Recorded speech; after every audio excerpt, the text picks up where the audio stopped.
data itu menjadi satu hal yang penting untuk membangun ekosistem ekosistem ekonomi desa ya. Itu kenapa data menjadi salah satu new oil tadi. Karena dengan data kita bisa mengalahkan bikin strategi apapun. Iya, mengalahkan pemain-pemain besar.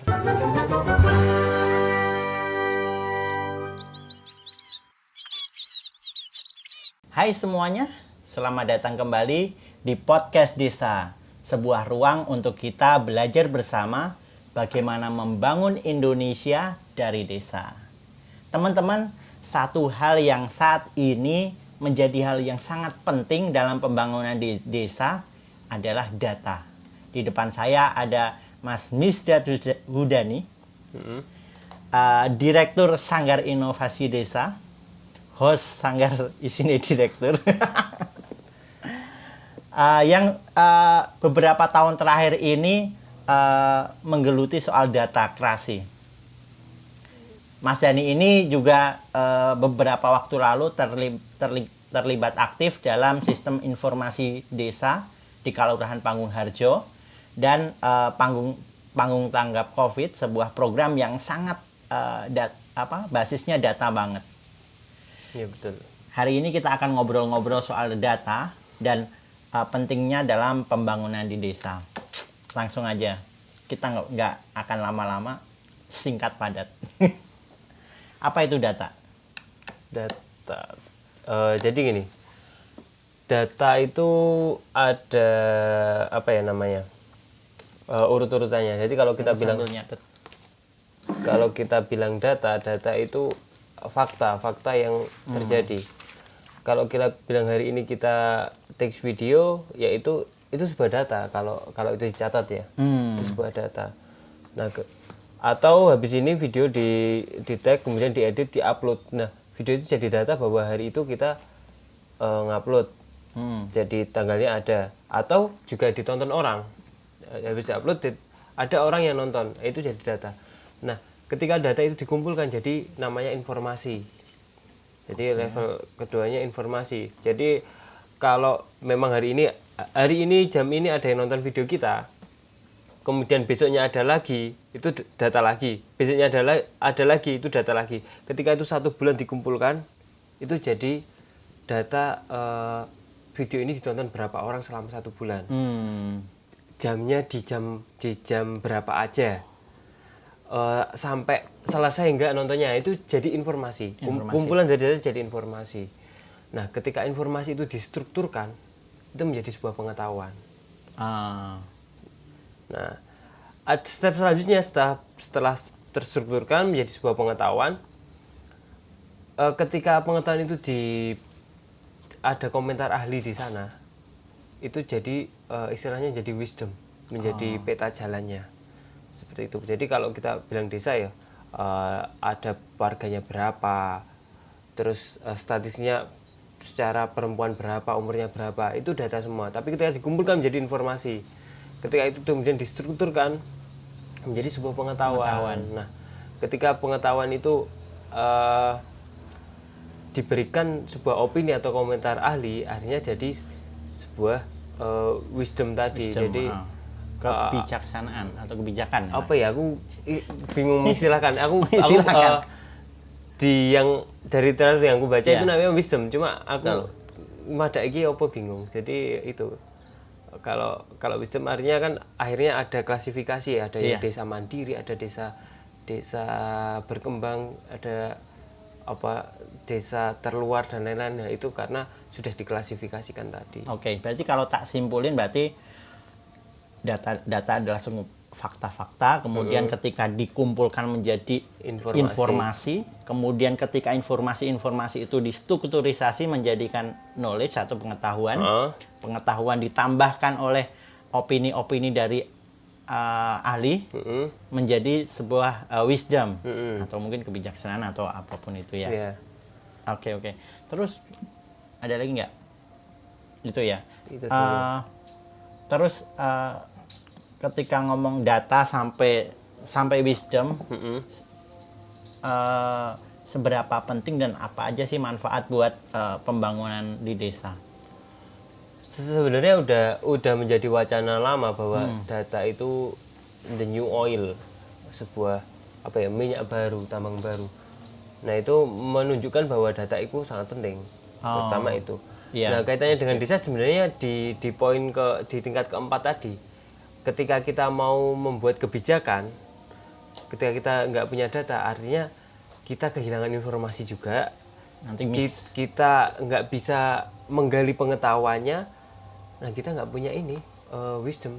Nah sebenarnya yang mengarahkan bagaimana baiknya pembangunan tahun ini itu levelnya di yang keempat tadi, ke wisdom.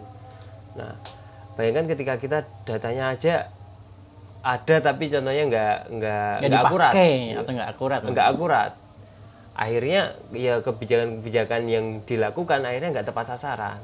Iya betul. Nah, kemampuan data itu membuat itu keputusan-keputusan itu menjadi lebih tepat sasaran. Jadi buat menentukan kebijakan-kebijakan itu ya, Iya, biar itu tepat sasaran. pentingnya data bagi desa. Yang menurutku yang paling penting awalnya itu sebagai basis perencanaan. Oke. Berarti desa harus menguasai datanya sendiri. Iya, jelas. Ya, nggak, kalau belum menguasai minimal bisa mengelola datanya sendiri. Paling nggak data-data pokok. Iya. tentang potensi desanya, masalah manusianya, biar ketika ngambil kebijakan-kebijakan itu tepat sasaran ya. Iya betul. Terus ketika desa nih memiliki data, bagaimana mengelolanya? Paling minimal kalau kemarin aku ikut diskusi dengan Satu Data Indonesia, paling minimal ada personil data. Personil data itu untuk apa? Dia untuk yang ini, yang mengelola, yang updating, karena data butuh update. Jadi tahun ini datanya apa, dia terus mengupdate seperti itu paling minimal. Personil data berarti desa menunjuk orang yang memang bertugas khusus ngurusin data. Nah, itu juga terkait dengan nantinya ada keterbukaan informasi publik. Jadi proses akuntabilitas dan transparansi dari pemerintah desa itu sebenarnya bisa diselesaikan dengan data ketika informasi-informasinya dibuka untuk publik. Nah, berarti selain untuk perencanaan juga sebagai keterbukaan informasi publik dalam rangka melawan korupsi juga ya? Iya, salah satunya. Oke. Karena nanti di sana warga bisa menjadi bagian yang mengkontrol proses pemerintah desa ini menjalankan fungsi-fungsinya. Oke. Apalagi? Ada lagi? Itu ya. Kalau aku sih minimal itu. Ada personil data. Kalau itu dilembagakan menjadi lembaga desa itu malah lebih bagus. Seperti yang ada di Banggarjo itu kan ada pengelola sistem informasi desa. Nah, dia bagian dari yang itu mengolah data sebagai basis perencanaan, juga mengolah data ini sebagai informasi keterbukaan informasi publik. Ada dua fungsi utama itu. Nah, kalau bentuknya lembaga desa ini kaitannya juga kalau lembaga desa kan kalau di Banggarjo isinya warga desa sendiri. Jadi warga desa pun juga aktif masuk mengelola data dan memantau itu ya. Iya, dan juga mereka bagian dari ikut membantu pemerintah dalam melaksanakan tugas ini. Artinya ada soal pola komunikasi juga antara pemerintah desa dan warga desanya itu terjadi lebih baik seperti itu sih. Dulu waktu di sistem informasi desa itu mengelola sistem informasi desa itu berapa orang sih timnya? Kalau di Banggarjo ada 4 orang. 4 orang. Itu ngapain aja masing-masing? Misal desa lain pengen juga membentuk tim seperti itu. Itu sebenarnya kalau untuk untuk ideal sebuah pengelola data dan keterbukaan informasi itu sangat minimalis lah. Jadi satu orang yang ngurus menjadi manajer IT, dia mengelola sistemnya juga datanya. Kemudian ada yang 3 ini berfokus pada medianya. Jadi mengelola website, mengelola media sosial. Jadi mereka fungsinya memberikan informasi kepada publik itu. Oke, berarti untuk mengelola data itu butuh sistem IT dan media ya? Sebenarnya bukan di sistem IT-nya sih. Sistem informasi itu dinamakan sistem informasi karena dia sebenarnya mengelola mengelola data-data itu. Iya. Nah, apakah sistem informasi itu selalu IT? Sebenarnya enggak. Iya. Sebenarnya enggak. Sebenarnya itu hanya tools, hanya apa ya? Alat yang digunakan. Jadi Tapi selama ini kita mikirnya data itu ya IT, lebih ke alat. Padahal nggak seperti itu ya. Sebenarnya enggak. Cuma memang data dalam bentuk digital itu mudah diperbanyak, mudah dikelola, mudah dipindahkan daripada data-data yang masih dalam kertas-kertas itu. Nah, kalau udah bentuk digital itu mudah diedit dan itu memudahkan kita. Tapi sebenarnya konsep dasarnya bukan selalu pada toolnya. Nggak selalu itu. Memang tools itu sangat mempermudah kita. Makanya kadang menurutku ada kesalahpahaman ketika apa-apa harus aplikasi, apa-apa harus IT. Nah, sebenarnya itu soal tools itu harus di-match-kan dengan yang menggunakan. Kalau suatu desa yang mau ditunjuk jadi pengelola data bisanya Excel, ya Excel dulu nggak masalah. Iya. Yang penting ada jadi updating, ada harus nunggu ada sistem aplikasi yang. Iya. Nggak harus. Kalau memang kemampuannya belum bisa mengadakan sistem dalam bentuk platform aplikasi, ya udah kita pakai Excel dulu yang ada, atau Excel udah cukup sebenarnya. Atau Google Form. Banyak bisa di tool gratis ya yang sebenarnya udah umum ya. Tapi memang kalau pakai aplikasi memang lebih memudahkan menurutku sih, karena bisa custom, kadang sesuai yang dibutuhkan apa akhirnya kita buatkan. Tapi ketika itu ada aplikasi kita tidak tahu cara menggunakannya, itu sama aja. Nggak paham mindset datanya sama aja. Apalagi kalau sembarangan pakai aplikasi di Android misalkan, kita nggak pernah tahu keamanannya juga. Oh iya sih. Itu juga cukup susah. Sebenarnya gini, aku yang tadi belum tak sampaikan tuh, sebelum bicara soal pengelolaan data, sebenarnya yang harus dipahami itu soal mindset data, soal soal bagaimana kita memandang data itu penting seperti itu. Karena selama ini dianggap data ini apa sih ngono kuwi. Padahal di pekerjaan pemerintah itu akan sangat dimudahkan ketika ada data. Ya termasuk tadi soal utamanya dua hal tadi, soal basis perencanaan juga keterbukaan informasi publik.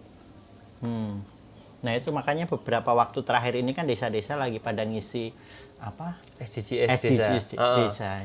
Itu bagian dari upaya mengelola data desa kan sebenarnya. Aku memandang itu cukup bagus sebenarnya. Tapi kemudian yang harus disusuli bagaimana mengelola ini. Ya jadi nggak sekedar input doang. Jadi soal kemampuan membaca data dan lain-lain itu juga itu harus di-upgrade. Karena kalau enggak ya data udah ada ini. Desa cuma input yang memanfaatkan nggak tahu siapa gitu kan, kadang-kadang nggak tahu. Bahkan bisa jadi sampai pemerintah pusat pun juga nggak memanfaatkan kalau dia tidak mempunyai kemampuan mengelola data yang baik atau membaca data yang baik. Karena mungkin gini, jadi ini udah dikumpulkan, kemudian kita bikin kebijakan ini nggak dibaca. Nah itu sangat disayangkan sebenarnya, karena dari data itu kita tahu titik permasalahan ini sebenarnya apa sih.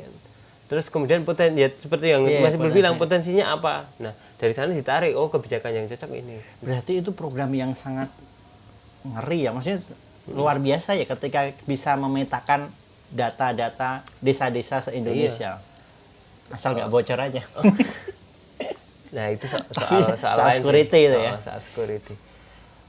Contoh sederhana gini sih, kita punya di tahun ini kita punya data berapa sih angka kelahiran kita, contohnya gitu. Kita tahu detail gitu. Contohnya dari sana kita tahu sebenarnya kebutuhan 5 tahun lagi ini butuh bangun TK lagi nggak sih dengan ada anak lahir segini, contohnya gitu. Itu sederhana itu, walaupun nanti prakteknya ada warga luar daerah masuk dan lain-lain itu nggak masalah, tapi kita punya basis dulu.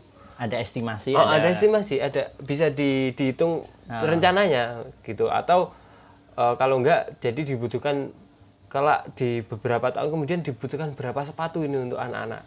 Iya, benar-benar. Atau kalau kita tahu pola konsumsi warga desa Panggung Harjo ini makan beras sehari berapa ini, 1 bulan berapa ton, jadi gitu. Kita punya sawah berapa hektar, ini cukup nggak sebenarnya mencukupi warga desa? Kalau mencukupi, ya itu kita bikin skema bagaimana kita swasembada beras sendiri. Iya, Gitu. apalagi kalau bisa tahu kebutuhan desa-desa satu wilayah misalnya. Satu wilayah itu lebih Sebantul bagus. butuh konsumsi telurnya berapa. Itu kan bisa kerjasamakan dengan BUMDes ya. Itu bisa menjadi konsolidasi ekonomi juga ketika kita tahu bahwa di daerah ini produksi telur berapa terus kemudian ini Selama setahun.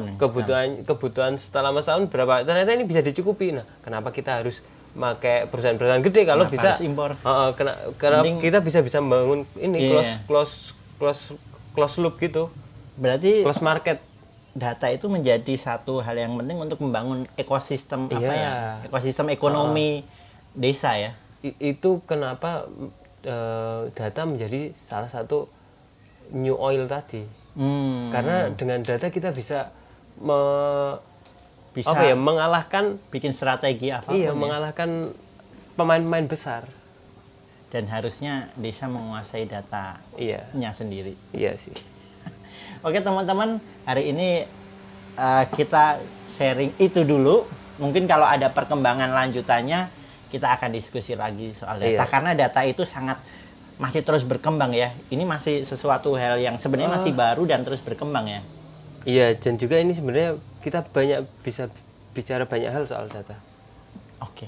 Teman-teman yang pengen baca-baca, belajar lebih lanjut soal data, ini ada buku soal data kreasi dalam paket 21 buku Arah Tatanan Indonesia Baru dari Desa. Teman-teman bisa dapatkan buku-buku ini, ada banyak seri.